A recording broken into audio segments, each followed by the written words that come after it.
अब हम first question discuss कर लेते हैं। फर्स्ट क्वेश्चन के अकॉर्डिंग वाइगोट्स्की के अनुसार कार्य करने की वह सीमा जो बालक अकेले के लिए बहुत कठिन हो परंतु प्रौढ़ और अधिक कुशल साथी की सहायता से करना संभव हो क्या कहलाती है। तो अगर इन चारों ऑप्शंस को अगर हम ध्यान से देखें तो हमारा आंसर बनेगा D, yes D. Next question देखते हैं।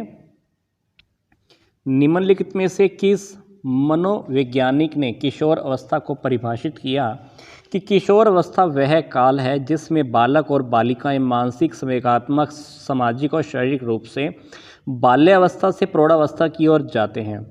तो हमको बताना है कि ये डेफिनेशन, ये बात किसने परिभाषित की है। ये चारों पर्सन्स के नेम आपके सामने दिए हुए हैं। तो अगर हम चारों आंसर्स में से देखें तो हमारे पास जो आंसर बनेगा वो बनेगा ए। देखते हैं हमारा नेक्स्ट क्वेश्चन। अधिगम कर्ता मतलब शिक्षु केंद्रित अनुदेशात्मक योजना जिसमें विद्यार्थी अध्यापक से प्रश्नों और निर्देशों की सहायता से अपनी समझ को निर्मित करने के लिए प्रोत्साहित होते हैं, वह क्या है। अन्वेषी, समस्याधारित या मार्गदर्शित या प्रयोजना।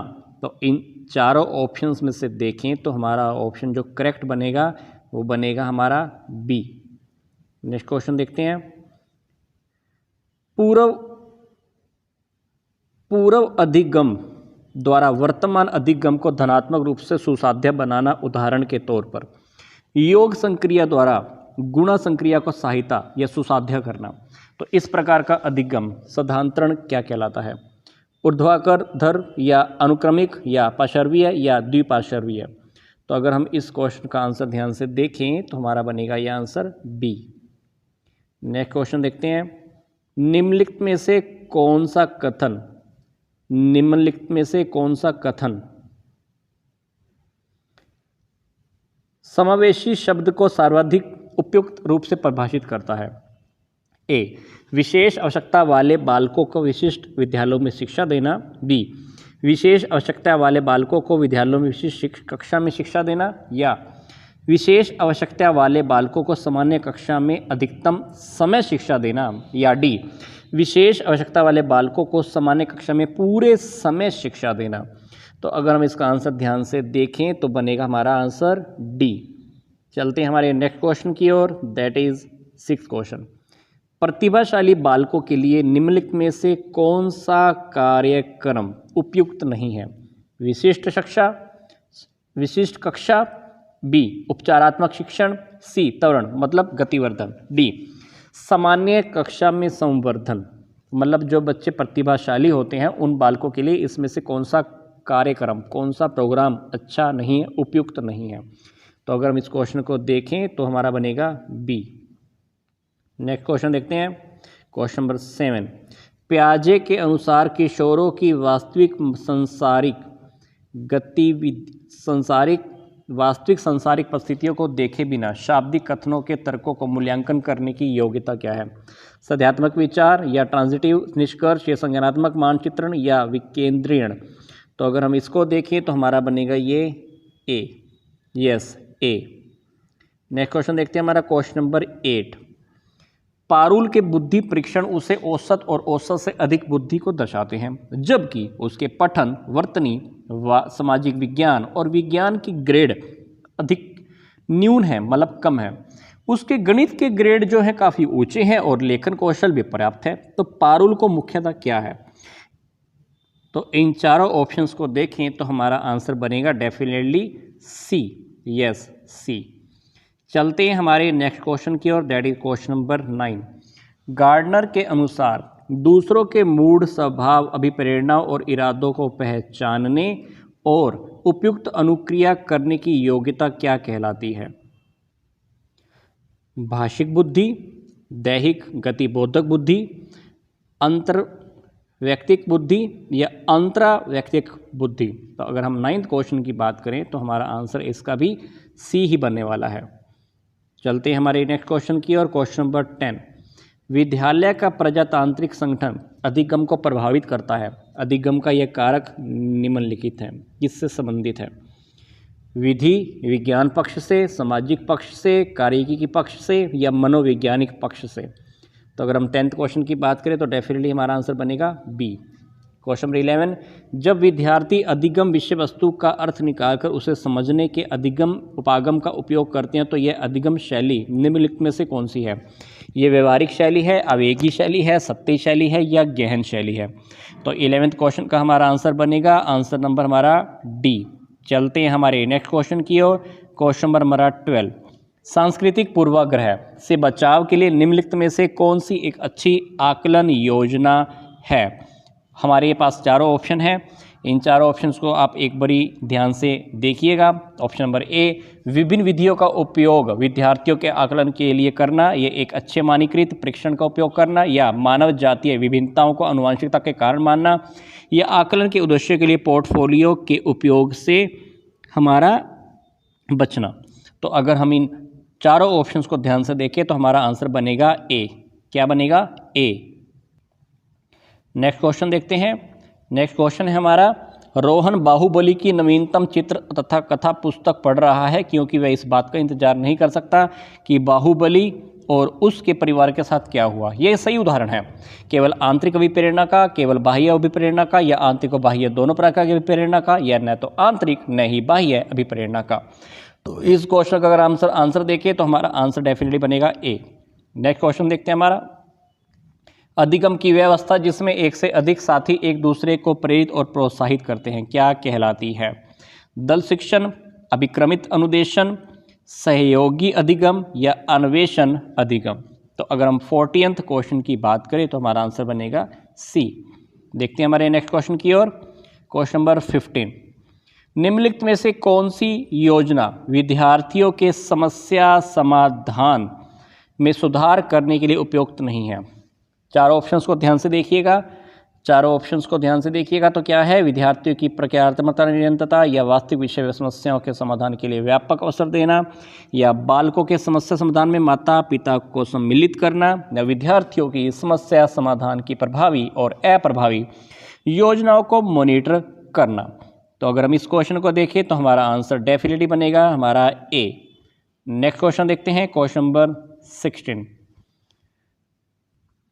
ब्रोमफेन-बिनेर की पारिस्थितिकी सिद्धांत के अनुसार विद्यार्थी का परिवार, साथी और विद्यालय आदि उसके विकास को प्रभावित करते हैं और ये संबंध रखते हैं काल तंत्र से, सूक्ष्म तंत्र से, बृहत तंत्र से या बाह्य तंत्र से। तो हमारे पास ये आंसर बनेगा, सिंपल सी बात है, सूक्ष्म तंत्र से। क्वेश्चन नंबर 17 और क्वेश्चन नंबर हमारा बनेगा ये 18। डैश सामाजिक संज्ञान सिद्धांत की उसी प्रकार संबंधित हैं जिस प्रकार वाइगोट्स्की सामाजिक निर्मितवाद सिद्धांत से संबंधित है। स्किनर, पियाजे, सेगलर और बंडूरा। अगर हम 17 क्वेश्चन की बात करें तो डेफिनेटली हमारा आंसर बनेगा डी, बंडूरा। इस प्रकार बोलना अथवा लिखना जो दूसरों पर प्रभाव छोड़ दे क्या कहलाता है? भाषा का व्याकरण, भाषा का ध्वनिग्राम, भाषा का व्यवहारिक रूप या भाषा का रूपग्राम। तो हमारा ये आंसर बनेगा सी, भाषा का व्यवहारिक रूप। नेक्स्ट क्वेश्चन देखिए, question number 19 and question number 20। Kohlberg के सिद्धांत में किस स्तर पर नैतिक विकास बाह्य मानकों पर आधारित नहीं होकर आंतरिकरण पर आधारित होता है? पूर्व प्रचलन स्तर या पश्च प्रचलन स्तर या आपसी अंतर व्यक्तिगत स्तर। तो अगर हम 19 क्वेश्चन की बात करें तो हमारा आंसर बनेगा सी, यस, पश्च प्रचलन स्तर। नेक्स्ट क्वेश्चन हमारा देखिए क्या है, क्वेश्चन नंबर 20। पियाजे के अनुसार निम्नलिखित में से कौन सी विशेषता बालकों के औपचारिक क्रियात्मक अवस्था से संबंधित नहीं है? तो इन चारों ऑप्शंस को अगर आप ध्यान से देखेंगे तो डेफिनेटली हमारा बनेगा ये स्थानिक तर्कना, यस। क्वेश्चन नंबर 21 का आंसर मैं आपको नहीं देने वाला हूं, इसका आंसर आपको कमेंट बॉक्स में लिखना है। तो जल्दी से क्वेश्चन को रीड कर लीजिए। क्वेश्चन के लिए आप अपनी वीडियोस को पॉज भी कर सकते हैं।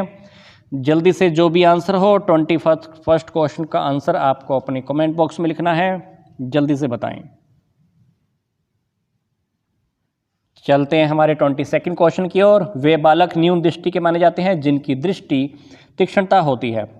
तो ये चारों ऑप्शन आपके पास दिए हुए हैं। तो 22 क्वेश्चन का आंसर आई होप आपको पता होगा। आपको मैं हिंट दे देता हूँ, इसका आंसर ए और बी में से कोई एक है। तो जो भी आंसर है जल्दी से, क्या है इसका आंसर, जल्दी से कमेंट बॉक्स में लिखकर मुझे बताइएगा। नेक्स्ट क्वेश्चन देखते हैं, क्वेश्चन नंबर 23। किशोर विद्यार्थियों के साथ कार्य करते समय एक अध्यापक के लिए सर्वाधिक उपयुक्त कार्य योजना है। विद्यार्थियों से तुलना करने के लिए कहना, या एक समस्या प्रस्तुत कर विद्यार्थियों से परिकल्पनाओं का निर्माण करवाना, या बालकों को क्रमवार संक्रियाओं से अनुभव प्रदान करना, या एक झुका हुआ समतल अथवा पहाड़ी को बनाना या निर्माण करना। तो 23rd क्वेश्चन को अगर देखें तो डेफिनेटली हम इसका आंसर बोलेंगे B, yes B. Next question हमारा क्वेश्चन नंबर 24। निम्नलिखित में से कौन सा कथन, कौन सी स्टेटमेंट ऐसी है जो बालक विकास के सिद्धांतों के बारे में गलत है। विकास एक निश्चित और पूर्व अनुमानित प्रारूप से होता है। बी, सभी व्यक्ति उनके विकास में समान होते हैं। या सी, विकास आनुवंशिक और वातावरण का उत्पाद है, मतलब परिणाम है। डी, विकास समाकलन के सिद्धांत पर कार्य करता है। तो 24th क्वेश्चन का अगर हम ध्यान से देखें तो 24th क्वेश्चन का आंसर हमारा बनेगा ये बी, क्योंकि ये तो पॉसिबल ही नहीं है कि सभी व्यक्ति उनके विकास में समान होते हों, क्योंकि हर किसी का रोल अलग अलग होता है ना, तो इसलिए अलग अलग होगा। एक बालक का आहार उसकी लंबाई कितनी होगी उसको प्रभावित करता है। एक बालक का आहार, और यहाँ तक कि बालक कितने प्रभावी तरीके से चिंतन करेगा एवं समस्या का समाधान करेगा उसे भी प्रभावित करता है। इस उदाहरण में विकास मुख्यतः प्रभावित होता है आनुवंशिकी द्वारा, वातावरण द्वारा, या प्रारंभिक और बाद के अनुभव द्वारा, या निरंतरता द्वारा। तो 25th क्वेश्चन का आंसर डेफिनेटली हमारा बनेगा बी। Question number 26। निम्नलिखित में से कौन सी योजना विद्यार्थियों में क्रांतिक चिंतन कौशल के विकास को सर्वोत्तम प्रकार से पोषित करती है। तो हमारे पास 4 ऑप्शन है, इन 4 ऑप्शंस को ध्यान से देखिए, वीडियोस को एक बारी पॉज कर लीजिए, 4 ऑप्शंस को देख लीजिए। मैं आपको अभी आंसर देने जा रहा हूं, उससे पहले वीडियो को पॉज कर लीजिए। यस, हमारा आंसर बनेगा डी। आगे हमारा देखिए क्वेश्चन नंबर 27 क्वेश्चन है, एरिक्सन के अनुसार जटिल समाज में किशोर किशोरियां निम्नलिखित में से कौन सी अवस्था का अनुभव अधिक करते हैं। पहचान संकट, पहचान उपलब्धि, पहचान विलंबन, या पहचान मोचन निषेध, है ना। तो किशोर किशोरी इस अवस्था में होता है ना, तो कौन सी ऐसी कौन सी होती है, कौन सी अवस्था का अनुभव अधिक करते हैं जटिल समाज में, है ना। तो 27th क्वेश्चन है। तो 27 क्वेश्चन में हमारे पास इस एज में लगभग हमें पहचान का संकट रहता है, हम पहचान ही नहीं पाते हैं, है ना, लोगों को समझ नहीं पाते हैं, तभी तो हमारे सिलेक्शन कभी गलत होते हैं, रिलेशनशिप्स गलत हो जाते हैं हमारे। Question number 28। निम्नलिखित में से कौन सा प्रश्न विद्यार्थियों को अपने प्रयोजन पर विवेचना करने में सर्वाधिक सही है। आपके जीवन में आपके लिए क्या सर्वाधिक महत्वपूर्ण है। बी, आप अपने जीवन को किस प्रकार संगठित कर सकते हैं। सी, आप अपने अच्छे ग्रेड प्राप्त करने के लिए क्या कर सकते हैं। आप किस प्रकार बेहतर अल्पकालिक साक्ष्य बना सकते हैं। तो 28th क्वेश्चन हमारा इसका बनेगा आंसर हमारा सी। क्या बनेगा, सी। क्वेश्चन नंबर 29 देखिएगा। क्वेश्चन नंबर 29, बालक के लक्षण जब वह किसी कार्य पर केंद्रित नहीं रह पाता, आवेगपूर्ण क्रिया करता है, सामाजिक नियमों की परवाह नहीं करता है, और कुंठा के समय विदेशता के साथ अनाप शनाप भी बोलने लगता है। अब यहाँ पे कुंठा का मतलब क्या है, कुंठा का मतलब फ्रस्ट्रेशन। तो फ्रस्ट्रेशन जब होती है तो वो अनाप शनाप भी बोलने लग जाता है। इसका क्या संकेत है, ये संकेत किसी की ओर करता है। अवधान न्यूनता, अंतः सक्रियता विकार के, या मंद अधिगमकर्ता के, या मतलब सीखने वाला के, या मानसिक मंदता के, या स्मृति लोपन के। अगर हम 29th क्वेश्चन की बात करें तो इसका आंसर हमारा बनेगा अवधान न्यूनता, अति संक्रियता विकार के। क्वेश्चन नंबर अब हम 30 देख लेते हैं, ये हमारा लास्ट क्वेश्चन है। किशोर जन मुख्यतः बालिकाएं कठोर आहार आदतों और अत्यधिक अभ्यास कार्य को करने लगती हैं। किशोरों का यह आहार संबंधी विकार क्या कहलाता है। ये चारों ऑप्शन आपके सामने दिए हुए हैं। इससे पहले कि मैं आपको आंसर बताऊं, आप जल्दी से वीडियो को पॉज कर लीजिए। वीडियो को पॉज कर लिया है तो मैं आपको आंसर अब बता देता हूं। तो डेफिनेटली हमारा इसका आंसर बनेगा डी। क्या बनेगा, डी।